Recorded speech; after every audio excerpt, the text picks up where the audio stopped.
This is a visionless budget. We are not surprised that the Minister of Finance is trying to fool the Bahamian people in that he cares for them by spending the country's money. With respect to the communications itself, we warn the government that whatever jobs and funding is available to help the people of the country, it must be administered without political discrimination. We encourage further, this budget statement does not address the thousands of people who were laid off and have given up looking for work since the FNM came into office. There are about 45,000 persons unemployed and underemployed, and the government's proposals merely address the tip of the iceberg. Secondly, we are concerned of the changes in the figures on the national economy of the Bahamas. Our own experts will be studying these issues and responding appropriately. We also note that the Minister of Finance is unable to offer any prediction that unemployment will change. His statement shows that there will continue to be high unemployment in the country. We are not surprised. As usual, we saw no plan to solve this problem in the long term. This admission in and of itself is an admission of failure by the Minister of Finance in managing the country's economy. Not only that, the news about public service is also not a surprise. The Minister of Finance had no choice. The public service needs relief. Too little, too late. What else can one say in response to the budget communication? If you want to know this government's real values, their real priorities, look to the budgets they produce when elections are not looming. Because in nearly every corner of our nation today, there is unprecedented suffering. Bahamians today are feeling the consequences of inaccurate forecasting, increased taxes, a struggling economy, and few job opportunities. The FNM has mismanaged this economy, and the Bahamian people are paying the consequences.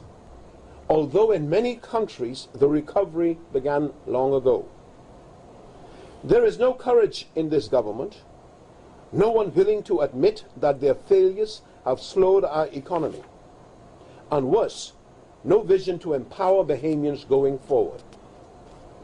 Last year, we warned the government that their schemes to raise taxes amounted to courting disaster. The revenue outcomes are exactly as we predicted. There is a sea of red ink, the result of failed tax policies that did not grow the economy. Instead, there were increased costs for business and the ordinary man, which led to increased prices to consumers. When the government increased taxes, they drove the economy further into recession, penalizing in a tangible way Bahamian entrepreneurs and the ordinary working Bahamian. This government raised your taxes, took your money, and is now asking you to be grateful that they're giving some of it back to you. That's what today's budget communication amounted to. A political plea for your support, paid for by your money. It is not surprising that the Minister of Finance will try to claim that he has done a good job. The question we ask, however, is a good job for whom? It may be over the special interest friends. I should say, the recession itself may be over for the special interest friends who have benefited disproportionately from this government's policies. However, on the ground there has been increased poverty, increased hunger, homelessness, and hopelessness. Nothing in this budget indicates that the government truly appreciates the seriousness of the crisis or its effects on the vast majority of Bahamians they claim to represent. And don't forget it.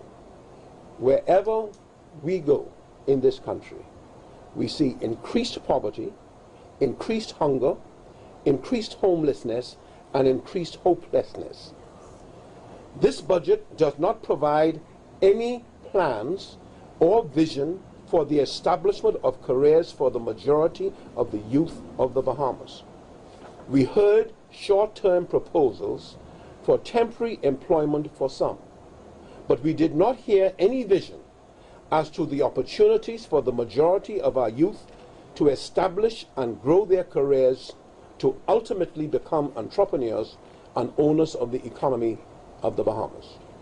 Whenever possible, we will work with this government, but we will also fight for what we think is right, because all too often this government has put special interests and foreign interests first, not Bahamians.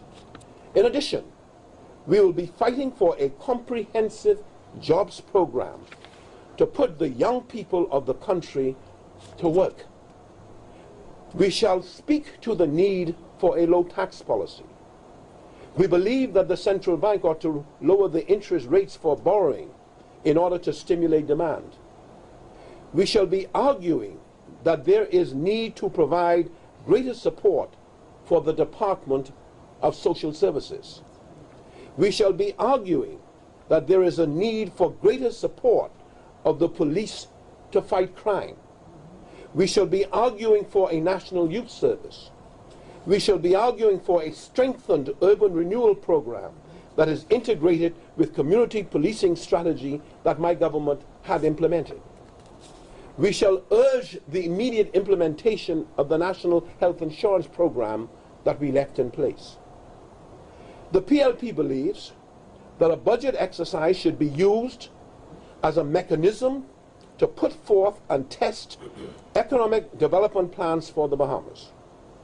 This government has failed to address the medium and long-term sustainability of the economy of the Bahamas and the best interests for Bahamians. Again, in the current budget, there are no plans for the development of the economy of the Bahamas for the best interests of Bahamians. The PLP does not believe this is the process that is in the best interest for Bahamians. We would use the budget exercise to present and debate a viable, long-term economic plan in the best interest of Bahamians. We say again that the Minister of Finance, too little, too late.